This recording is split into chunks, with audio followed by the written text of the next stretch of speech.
ಹುಬ್ಬಳ್ಳಿ ಬಳಿ ಭಾರತೀಯ ಹಡಗುಗಳ ಮೇಲೆ ನಡೆಯುತ್ತಿರುವ ದಾಳಿಗಳ ಬಗ್ಗೆ ಭಾರತ ತೀವ್ರ ಕಳವಳವನ್ನು ವ್ಯಕ್ತಪಡಿಸ್ತಾ ಇದೆ. ಒಮಾನ್ನಲ್ಲಿ 3 ದಿನಗಳಲ್ಲಿ 3 ಹಡಗುಗಳ ಮೇಲೆ ಅಟ್ಯಾಕ್ ಮಾಡಲಾಗಿದ್ದು, ಇನ್ನೆರಡು ಹಡಗುಗಳು ಸಹ ಅಮೆರಿಕಾದಿಂದ ದಾಳಿಗೊಳಗಾಗಿವೆ. ಭಾರತೀಯ ಸಿಬ್ಬಂದಿ ಇದ್ದ ವ್ಯಾಪಾರಿ ಹಡಗು ಮೇಲೆ ಅಮೆರಿಕ ದಾಳಿ ನಡೆಸುತ್ತಿರುವುದು ಇದು 3ನೇ ವರದಿಯಾಗಿದೆ. ಎಲ್ಲಾ ಸಿಬ್ಬಂದಿ ಇಲ್ಲಿಯವರೆಗೆ ಸುರಕ್ಷಿತವಾಗಿದ್ದಾರೆ ಅಂತ ತಿಳಿಸಲಾಗಿದೆ.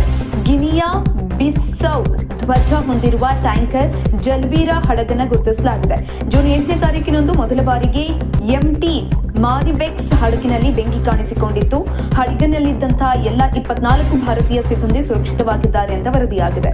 ಎರಡನೇ ಘಟನೆಯಲ್ಲಿ ಜೂನ್ 10ನೇ ತಾರೀಕಿನಂದು ಒಮಾನ್ ಕೊಲ್ಲಿಯಲ್ಲಿ ಎಂಟಿ ಸೆಟ್ಬೆಲ್ಲೋ ಟ್ಯಾಂಕರ್ ಮೇಲೆ ದಾಳಿಯನ್ನು ನಡೆಸಲಾಯಿತು. ಇನ್ನು ಹಡಗಿನಲ್ಲಿ 24 ಭಾರತೀಯ ಸಿಬ್ಬಂದಿ ಇದ್ದರು.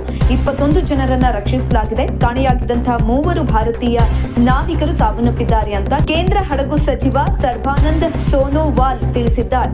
ಈ ವಾರದ ಆರಂಭದಲ್ಲಿ ಇರಾನ್ ತೈಲ ವ್ಯಾಪಾರದಲ್ಲಿ ಭಾಗಿಯಾಗಿದೆ ಅಂತ ಶಂಕಿಸಲಾಗಿದೆ. ಖಾಲಿ ಟ್ಯಾಂಕರ್ ಮಾರಿವೆಕ್ಸ್ ಮೇಲೆ ಅಮೆರಿಕ ಪಡೆಗಳು ಗುಂಡು ಹಾರಿಸಿದ್ದಾರೆ. ಹಡಗಿನಲ್ಲಿದ್ದಂತಹ ಎಲ್ಲ 24 ಭಾರತೀಯ ಸಿಬ್ಬಂದಿಯನ್ನ ರಕ್ಷಿಸಲಾಗಿದೆ. ಅಮೆರಿಕದ ದಾಳಿಗೆ ಭಾರತ ಖಂಡನೆ ವ್ಯಕ್ತಪಡಿಸಿದೆ. ಈ ಸಂಬಂಧ ವಿದೇಶಾಂಗ ಸಚಿವಾಲಯದ ಹೆಚ್ಚುವರಿ ಕಾರ್ಯದರ್ಶಿ ನಾಗರಾಜ್ ನಾಯ್ಡು ಅಮೆರಿಕದ ಪ್ರಭಾರ ಅಧಿಕಾರಿ ಜೇಸಸ್ ಮೀಕ್ಸ್ ಅವರಿಗೆ ಸಮನ್ಸ್ ಜಾರಿ ಮಾಡಿದ್ದಾರೆ.